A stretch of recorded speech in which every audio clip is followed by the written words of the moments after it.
Hello and welcome back to my channel. मेरा नाम सुप्रिया है और हम आरबीआई ग्रेड बी की एग्ज़ाम प्रिपरेशन कर रहे हैं। प्रीवियस क्लास में हमने इंडियन एग्रीकल्चर के बारे में पढ़ा था और उससे रिलेटेड हमने part one and part two cover किया था। सो आप उसे जाके आई बटन के थ्रू देख सकते हैं।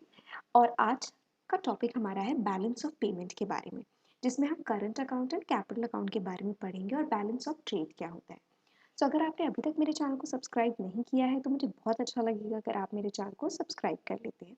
सो आइए बिना टाइम वेस्ट किए हुए वीडियो को स्टार्ट करते हैं। तो सबसे पहले जानते हैं कि बैलेंस ऑफ पेमेंट क्या है। Balance of payment is like a financial report card of a country showing all transactions with the rest of the world over a specific period, typically a year. It is divided into two main parts, that is current account and capital account. So balance of payment एक तरह का आपका report card है, financial report card, जो जितने भी transactions आपके हुए होते हैं एक कंट्री और दूसरी कंट्री के बीच में या फिर रेस्ट ऑफ द वर्ल्ड के बीच में, उन सब का एक बैलेंस क्रिएट किया जाता है over a specific period of time. ये जनरली 1 ईयर का होता है और इसके दो मेन कंपोनेंट्स होते हैं, current account and capital account. So अब इन्हें थोड़ा डिटेल में जानते हैं कि current account and capital account क्या होता है। करंट अकाउंट आपका वो ट्रैक रिकॉर्ड फॉलो करता है जहां पर flow of goods and services, income and transverse between a country and the rest of the world, इनको ट्रैक किया जाता है। यानी कि जितने भी गुड्स का फ्लो हो रहा है, सर्विसेज का है, इनकम का है, ट्रांसफर्स का है, जो एक कंट्री से रेस्ट ऑफ द वर्ल्ड में ट्रांसफ़र की जाती हैं, उनका रिकॉर्ड रखना करंट अकाउंट का काम होता है। इसके एग्जांपल्स में आप देख सकते हैं कि जो इम्पोर्ट एंड एक्सपोर्ट होता है गुड्स का, यानी कि जब कोई कंट्री गुड्स को सेल करती है दूसरी कंट्रीज में, वो एक्सपोर्ट कहलाता है। ये जनरली पॉजिटिव टर्म होता है क्योंकि यहाँ पर पैसा हमारे देश में आ रहा होता है, जिससे बैलेंस जो है वो बढ़ता है।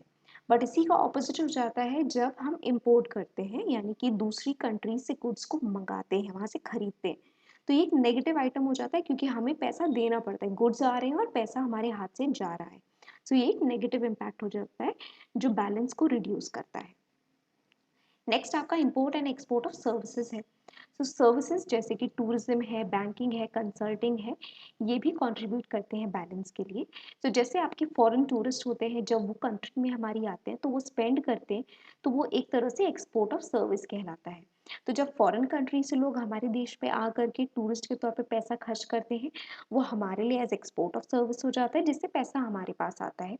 वहीं अगर हमारे देश के लोग दूसरे देश में जा के टूरिज्म करते हैं और वहाँ पर पैसा खर्च करते हैं, तो वो इम्पोर्ट हो जाता है, इम्पोर्ट ऑफ सर्विस, जिसकी वजह से बैलेंस रिड्यूस हो जाता है। नेक्स्ट आपका आता है इनकम। ये इंक्लूड करता है अर्निंग्स जो कि फॉरेन इन्वेस्टमेंट के थ्रू होती है, जैसे कि आपका प्रॉफिट, इंटरेस्ट एंड डिविडेंड के रूप में। ये कंट्री के रेसिडेंट्स के ऊपर डिपेंड करता है, यानी कि अगर किसी कंट्री का जो रेसिडेंट है वो किसी फॉरेन कंट्री में इन्वेस्ट करता है, तो जो उसे इंटरेस्ट या डिविडेंड मिल रहा है वो उस कंट्री की इनकम हो जाती है। बट अगर किसी फॉरेन कंट्री का पर्सन हमारी कंट्री में इन्वेस्ट करता है तो वो उस कंट्री की इनकम हो जाती है। तो ये दोनों का जो बैलेंस है वो मेंटेन करना बैलेंस ऑफ पेमेंट का काम होता है। नेक्स्ट आता है आपका transverse. These are unilateral transfers of money like foreign aid, remittances sent by immigrants to their families back home, or grants. They can either add or subtract from the balance depending on the direction. यानी कि जो transfers of money है, जैसे कि foreign add हो गया, या फिर जो फैमिलीज हमारे देश में रह रही हैं बट लोग बाहर काम कर रहे हैं, तो वो लोग जो पैसा भेजते हैं अपनी फैमिलीज के पास, वो पैसा हो गया, या किसी तरह की ग्रांट है जो हमारे देश में आती है, ये सारी चीज़ें बैलेंस ऑफ पेमेंट में ऐड या सब्सट्रैक्ट का काम करती हैं, डिपेंडिंग कि उनका डायरेक्शन क्या है, वो हमारे हाथ में पैसा आ रहा है या हमारे हाथ से पैसा जा रहा है। नेक्स्ट आपका आता है कैपिटल अकाउंट। ये रिकॉर्ड करता है flow of financial assets between a country and the rest of the world.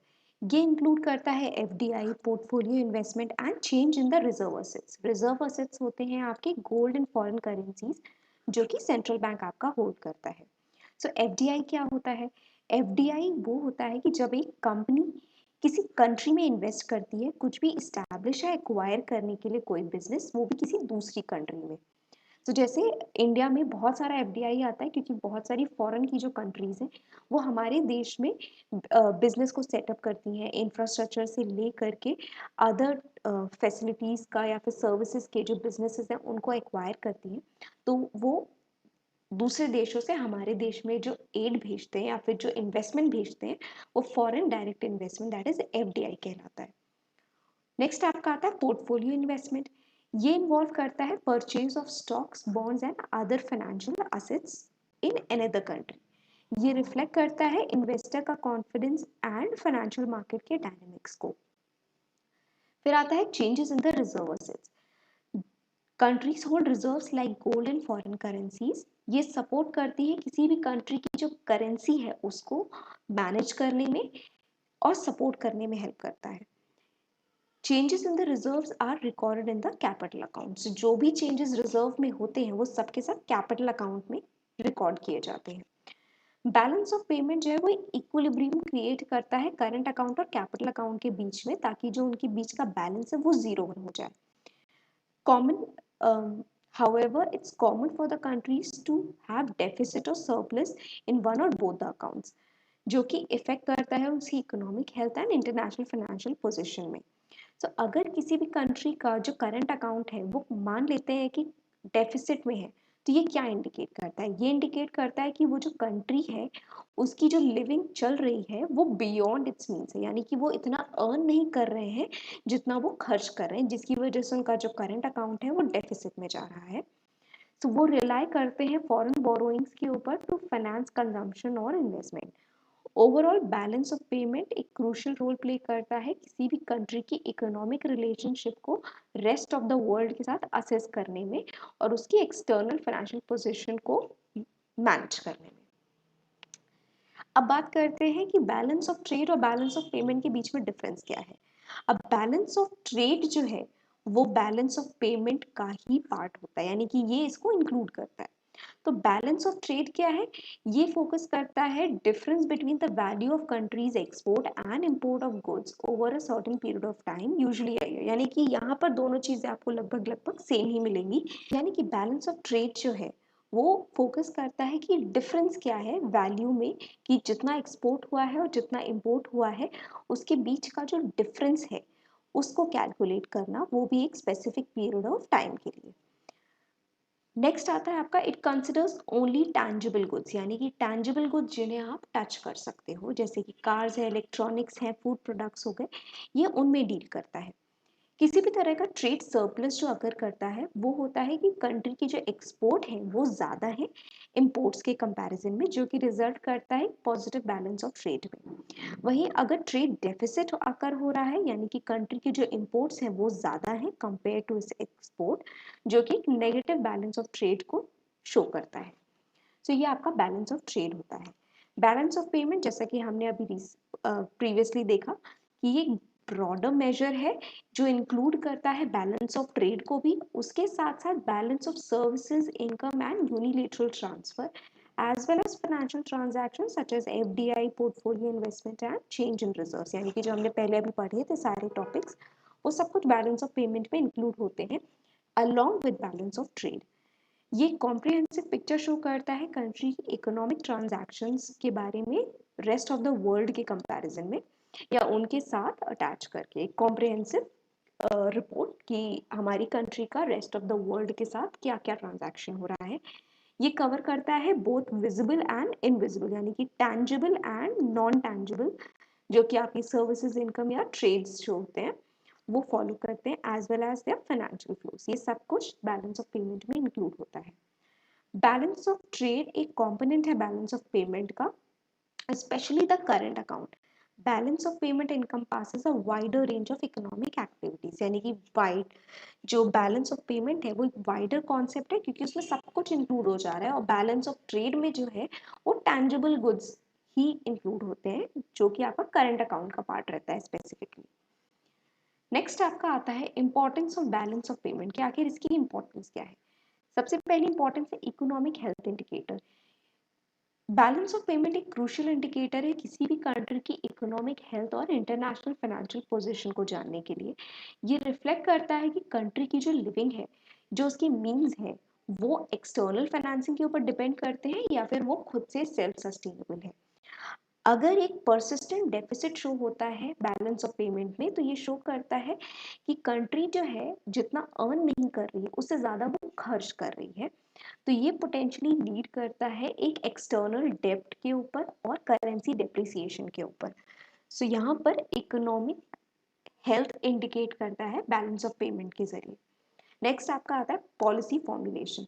Government and central bank use करती है इंफॉर्मेशन को बैलेंस ऑफ पेमेंट्स की किसी भी तरह की इकोनॉमिक पॉलिसीज को फॉर्मुलेट करने के लिए। सो अगर किसी भी कंट्री में large amount of current account deficit face हो रहा है, तो पॉलिसी मेकर्स ऐसे पॉलिसीज को इम्प्लीमेंट करेंगे जो कि एक्सपोर्ट्स को बढ़ाएंगी, किसी भी तरह के इंपोर्ट्स को डिस्करेज करने की कोशिश करेंगी और अट्रैक्ट करेंगी फॉरेन इन्वेस्टमेंट, ताकि जो उनकी ओवरऑल बैलेंस ऑफ पेमेंट है उसको इम्प्रूव किया जा सके। नेक्स्ट आपका आता है exchange rate management. Balance of payment influence करता है एक्सचेंज रेट्स के ऊपर। ये रिफ्लेक्ट करता है supply and demand of countries currency in the foreign exchange market. अगर यहाँ पर एक सरप्लस होता है बैलेंस ऑफ पेमेंट में, तो ये स्ट्रेंथन करता है कंट्री की करेंसी को, और अगर डेफिसिट होता है तो वहीं वो कंट्री की जो वैल्यू है करेंसी की उसको डेप्रिशिएट करता है। Central bank often intervenes in the foreign exchange market to stabilize the currency or address imbalances in the balance of payment. Next आपका आता है investment decisions. Investors चाहे वो डोमेस्टिक हो या फिर फॉरेनर हो, वो बैलेंस ऑफ पेमेंट्स का डेटा यूज करते हैं किसी भी कंट्री की इकोनॉमिक प्रोस्पेक्ट्स को असेस करने के लिए कि वेदर उनका इन्वेस्टमेंट वहाँ पे होना चाहिए या नहीं। So, a country with a healthy balance of payment positions may be perceived as more stable and attractive for investment. So, जहाँ का बैलेंस ऑफ पेमेंट जो है वो ज़्यादा बैलेंस्ड है, यानी कि वहाँ पे डेफिसिट्स कम है, सरप्लसेस ज़्यादा है, या फिर वो बैलेंस्ड है ज़ीरो के फॉर्म में, वहाँ पे इन्वेस्टमेंट होने के जो चांसेस हैं वो कंपैरेटिवली ज़्यादा होते हैं। इन्वेस्टर्स के लिए वो जगह काफ़ी ज़्यादा अट्रैक्टिव हो जाती हैं अपनी इन्वेस्टमेंट्स को करने के लिए, क्योंकि उनको भी पता है कि इन्वेस्टमेंट्स उनकी डबल होकर ही उनके पास वापस आएंगी। तो इन्वेस्टमेंट डिसीजंस उनके लिए काफ़ी ईजी हो जाते हैं अगर वो बैलेंस ऑफ पेमेंट्स के डेटा को एसेस करती हैं किसी भी कंट्री में अपना पैसा इन्वेस्ट करने के लिए। So this was all about balance of payment, it's trade और आपका current account and capital account के बारे में। सो अगर आपको इस वीडियो में कहीं भी कोई डाउट हो या कंफ्यूजन हो, तो आप मुझे कमेंट सेक्शन में पूछ सकते हैं। एंड अगर आपको ये वीडियो अच्छा लगा हो तो इसे लाइक कीजिए, अपने फ्रेंड्स के साथ इसे शेयर कीजिए, and also subscribe to my channel. Thank you so much for watching.